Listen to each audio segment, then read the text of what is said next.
I think I wanted to have power over the things that scared me. I thought that it would give me that. Growing up, Shalom was known as Sheila.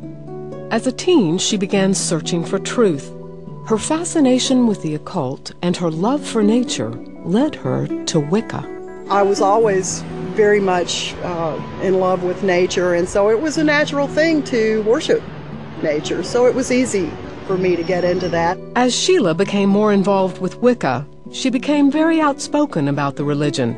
She felt it was her duty to let the world know that witches were nothing like the normal perception. Well, I'm a good witch, kind of like Glenda.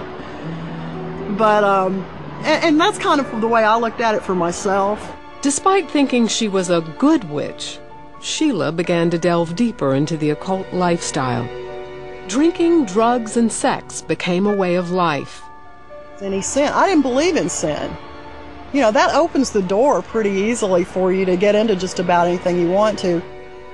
Even though Sheila practiced magic and attended pagan gatherings, she still felt hopeless. At 25, the man she was engaged to marry walked away from her after his family learned she was a witch.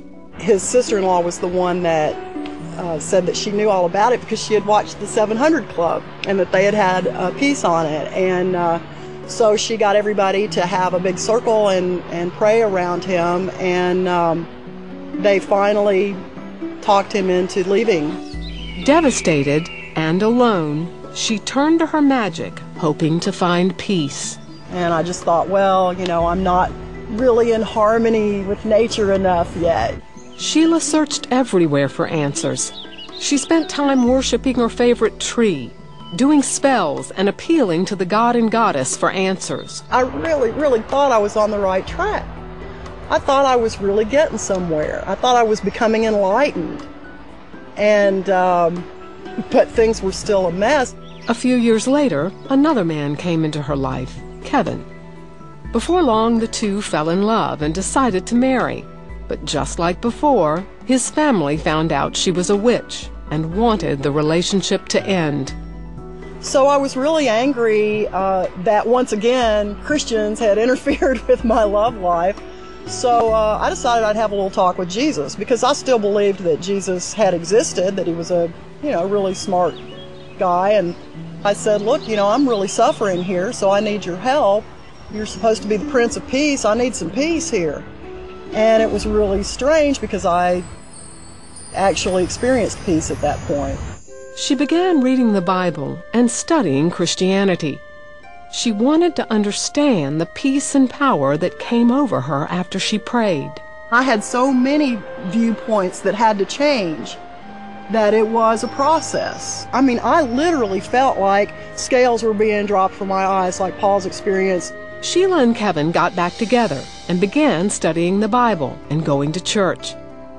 The couple gave their lives to Jesus and soon married, this time with the blessing of his family.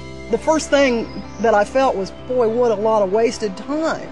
That I could have been happy, that I could have been sober, that I could have been worshiping the right God. After experiencing the power of God, Sheila wanted to make sure she was leaving her old life behind. So she decided to change more than just her lifestyle. I always wanted God's Shalom, his peace, and I thought that was kind of a neat name, so that's why I chose the name Shalom. Now her duty has changed a little. She no longer seeks to educate the world about who witches really are, but instead who Christ is. After practicing magic for over 20 years, I never encountered any power like what I've encountered since I've been a Christian. With the peace she's always longed for, Shalom is hoping to help other pagans and Wiccans find it too. You can find forgiveness. Doesn't matter what you've been into, doesn't matter what you've done. He's going to still forgive all of that. And there's hope. There is hope.